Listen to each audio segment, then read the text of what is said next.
Hi class 6. Today I am going to teach you chapter number 5, nouns case. Okay. Today the date is 7th of May and please take out page number 24 of your book. Okay. Page number 24. What is the definition of noun case? A noun may be used as a subject or object of a verb or to show a position, so that the noun is said to be in nominative case, objective case or possessive case respectively. See, the definition is also given in your book. A noun may be used as a subject. So in any sentence when you are saying there is noun, that noun, the relation with the noun and the verb, it may be as a subject, it may be as an object or it may be as a possession. So accordingly the case comes: the noun case, the nominative case, the objective case and possessive case. Okay. Now what is nominative case? Nominative case is the definition given in your book. When a noun is used as the subject of a word, it is said to be in the nominative case.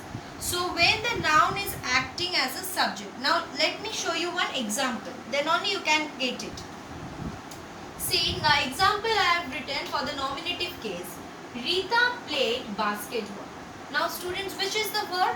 Yes, the verb is played. Okay. So what is Rita doing? The verb is playing. That means Rita is playing. Now who is the subject? So according to this verb, who is the noun? Rita is the noun here. Okay. So Rita is acting here the subject of this verb. Okay. So Rita, I have circled here.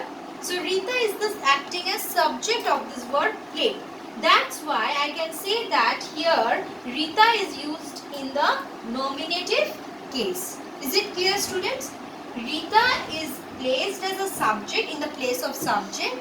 She is playing basketball. So the verb, the relation of the verb with this Rita is as a subject. So Rita is placed in the nominative case. Okay.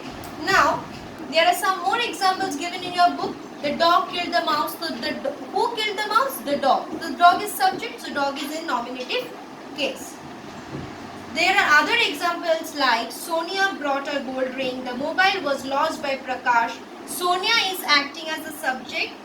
Who brought a gold ring? Sonia. So Sonia is in the nominative case. The mobile was lost by Prakash. The mobile is in the nominative case. Who lost? Okay, the mobile was lost by Prakash. What was lost? Here the subject is the mobile. So these are all, therefore we can say that they are in the nominative case. Now for asking, when you want to find out whether it is nominative or not, you have to ask two questions. If you ask who or what before a verb, you will clearly know the subject of the verb. So in any sentence, when you want to know that which one is the person or thing who is in the nominative case, that time you have to ask question like who and what. Okay, W-H-O who, W-H-E-T what. Now you see one exercise is given in your book. Exercise number 8. Read the sentences given below and pick out the nouns in the nominative case. So you can see there are 8 sentences given. Here you have to pick out which nouns are there in the nominative case. The sun sets in the west. What sets in the west? Question is what? That is the sun. So here the sun is the noun here, the subject. So the sun here is the noun which is in the nominative case. Like this you have to find out all the other sentences. So students, what you have to do, pick out the nouns in the nominative case. You will underline the nouns which are in the nominative case. You will do it in your book itself. Is it clear? Then objective or accusative case. Objective definition is when a noun is in the sentence acting as the object of a verb, it is said to be in the objective case. Now another sentence I have written for objective case. Janvi paints a pot. Only Janvi, when you see Janvi paints a pot, which is here the object, a pot is the object. Okay. So the painting work is done on which object? A pot. So here pot is the object. So our pot is here in the objective case. Okay. So Janvi paints a pot. Here it is in the objective case or accusative case. Now to find out whether in a sentence which one is the object, that time you have to ask question what or whom after the word. Okay. So that means on whom the painting is done or on what the painting is done. The answer will be a pot. Okay. Then we will go to direct and indirect object, which is given in your book. Direct and indirect object. In one sentence, you will see that there are two objects or more than two objects. Okay.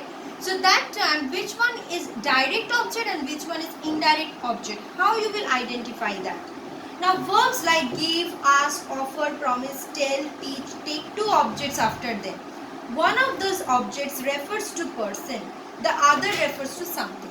So one object may be referring to one person, other objects may be referring to something. Therefore, the noun naming the person is said to be indirect object, and the noun that names the thing, it is said to be the direct object. So the noun which is naming a person, it is said to be the indirect object, and the noun that names the thing, it is said to be the direct object.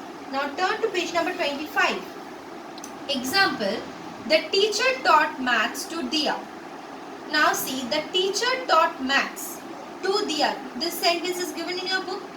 So the teacher is subject, taught is the verb, maths is the direct object. What she is teaching?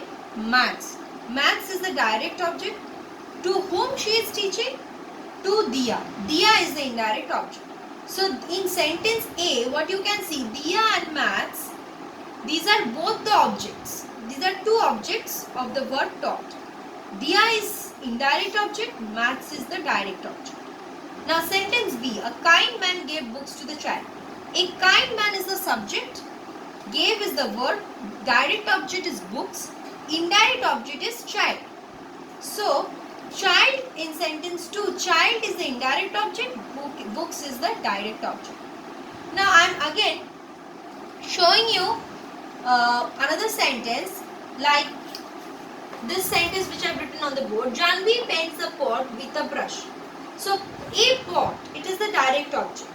With the brush, this is indirect object. So like this type of sentence you will get. Now one exercise is given in your book, see page number 25. Exercise number B. Circle the direct and underline the indirect object. The sentence is given below.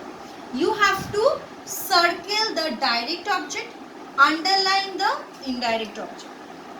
I gifted my friends birds of chocolates. So here, which is the direct you will circle and which is the indirect you will underline. Give the monkey a biscuit. Okay. So like this, so many sentences, up to 8 there are sentences. So you have to underline and circle the direct and indirect objects. So please solve it in your book itself, and next class I am going to discuss about the possessive case. So students, go through the definition properly, learn the definition and solve the exercises. And after solving, for checking, you can send it in the email address for checking. Okay. Thank you students.